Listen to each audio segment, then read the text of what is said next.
একবার রাজা গেলেন বনে পাখি শিকার করতে। সেখান থেকে তিনি 3টা বাজ পাখি ধরে নিয়ে আসলেন। খাঁচায় ভরে যখন প্রাসাদে আসলেন তখন তার চোখে মুখে অনেক আনন্দ। তিনি সিদ্ধান্ত নিলেন যে এই বাজ পাখি 3টাকে তিনি পুষবেন, প্রাসাদেই রেখে দেবেন।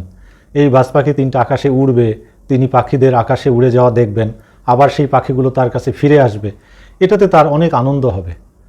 তিনি তখন একজন ট্রেইনারকে হায়ার করলেন। তিনি তাকে বললেন যে আপনি এই 3টা বাজ পাখিকে ট্রেনিং দেন, এরা যেন ঠিকমতো আকাশে ওড়ে আবার আমার কাছে যেন ফিরে আসে।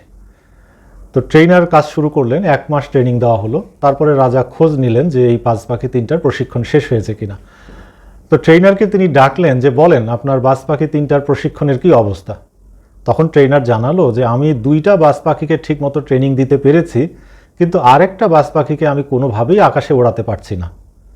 রাজা বাজ পাখি 3টার কাছে গেলেন এবং পাখি 2টাকে উঠতে দেখলেন, আরেকটা পাখি কোনোভাবেই ওড়ে না। তিনি খুব চিন্তায় পড়ে গেলেন যে 2টা পাখি উঠছে কিন্তু একটা বাজ পাখি কেন উঠছে না, সমস্যাটা কোথায়। কেউ কোনো সমস্যা ধরতে পারলো না, কেউ কোনো সমস্যা বের করে সমাধানও করতে পারলো না। তখন তিনি আরও ট্রেইনারকে হায়ার করলেন। 1 জন 2 জন 4 জন 10 জন ট্রেইনার এসে ট্রেনিং দিল, কিন্তু কেউই ওই বাজ পাখিটাকে আর আকাশে ওড়াতে পারলো না। শেষে একজন ট্রেইনার আসলো, রাজাকে বলল যে রাজা, আমি এই বাজ পাখিটাকে ঠিক আকাশে ওড়াতে পারবো, আপনি আমাকে সময় দিন। তো রাজা বললেন ঠিক আছে, আপনি সময় নেন, আপনি বাজ পাখিকে ট্রেনিং দেন, এটাকে আকাশে ওড়ান। পরদিন এসে ট্রেইনার জানালো যে আমি একদিনেই প্রশিক্ষণ শেষ করতে পেরেছি, আপনার এই বাজ পাখিটাও এখন আকাশে উঠতে পারে। রাজা খুব অবাক হলেন যে এত ট্রেইনার আসলো, বাজ পাখিকে ট্রেনিং দিল, কিন্তু কেউই বাজ পাখিকে আকাশে ওড়াতে পারলো না। তাহলে সমস্যা কোথায় ছিল, আর এই ট্রেইনার কিভাবে সেটা পারলো। তিনি তার রহস্য জানতে চাইলেন যে ট্রেইনার আপনি বলেন কি রহস্য, কিভাবে আপনি পারলেন এই বাজ পাখিকে আকাশে ওড়াতে। এর আগে এত ট্রেইনার এসেছে, কেউ তো বাজ পাখিকে আকাশে ওড়াতে পারলো না। তখন ট্রেইনার বলল যে আপনি আসেন, আমি আপনাকে বুঝিয়ে বলছি কিভাবে আমি এই বাজ পাখিটাকে আকাশে ওড়ালাম। তখন ট্রেইনার রাজাকে বলছে যে দেখেন, যখন আমি বাজ পাখিকে ছেড়ে দিয়েছি তখন এই বাজ পাখিটা ওই গাছের ডালে গিয়ে বসে থাকতো। যেহেতু সে গাছের ডালে বসে থাকতো, সুতরাং সে আর উঠতে চাইতো না। সে তো একটা কমফোর্ট জোনে আছে, সে একটা ভালো অবস্থায় আছে, সে আকাশে উঠবে কেন। তা আপনি কি করেছেন, আমি ওই ডালটা কেটে দিয়েছি। যখন আমি ডালটা কেটে দিয়েছি তখন বাজ পাখি তো ডালে বসার আর সুযোগ পায়নি, কারণ ডালটাই তো নাই। তখন সে বাধ্য হয়ে আকাশে উড়েছে। রাজা খুব খুশি হলেন। কৌশলী সেই ট্রেইনার, তাকে ধন্যবাদ দিলেন, তাকে পুরস্কৃত করলেন। আমাদের বাস্তব জীবনেও কিন্তু এরকম ঘটনা ঘটে।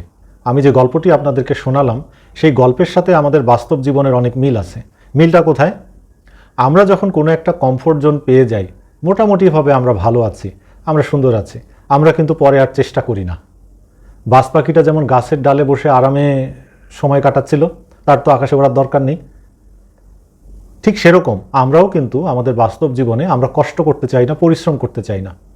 মোটামুটিভাবে কোনো একটা বিষয় আমরা যদি অর্জন করতে পারি, কোনো কিছুর মধ্যে যদি আমরা নিজেদেরকে খাপ খাইয়ে নিতে পারি, নিজেদেরকে মোটামুটি ভালো রাখতে পারি, তখন আর আমরা চেষ্টা করি না। আমরা আরাম প্রিয় মানুষ, আমরা আরামের মধ্যে নিজেদের সময়টা অতিবাহিত করি।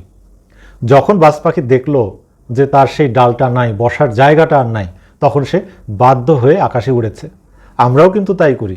যখন আমরা দেখি যে আমাদের কোনো উপায় নাই, তখন আমরা উপায় খুঁজতে শুরু করি। এবং আমরা যখন নিজেরা এই কমফোর্ট জোন থেকে ডিসকমফোর্ট জোনে চলে আসি, তখন আমাদের উন্নতির একটা রাস্তা খুলে যায়। এই ভিডিওর মাধ্যমে আমি আপনাদেরকে যে কথাটি বলতে চেয়েছি সেটি হচ্ছে, আপনি এখন যে অবস্থানেই আছেন, হয়তো আপনি মনে করছেন যে আপনি ভালো আছেন, আপনি চেষ্টা করছেন না।